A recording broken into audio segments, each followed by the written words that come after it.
the detour that will help restore. Hi, my name is David Dino Taris with our Sky's the Limit. Do you have a minute motivational message? And if your group, company, or organization is planning a banquet, sales meeting, training, or special event, think Sky's the Limit, daviddinotaris.com for your speaking and your training needs. Oh, what a beautiful day it is today.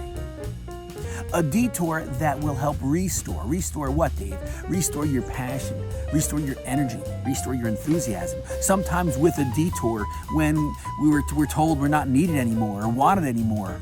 Perhaps we think it's a setback or a mishap or a delay or a heartbreak or a heartache, or it was designed to keep us back. Don't blame, reframe.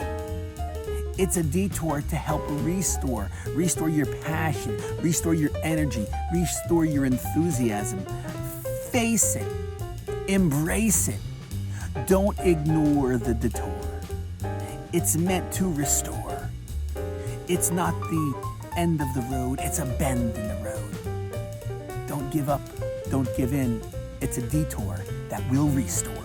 My name is David Dino Taris. I thank you for watching today, and I remind you that life's not a spectator sport. Now you know that.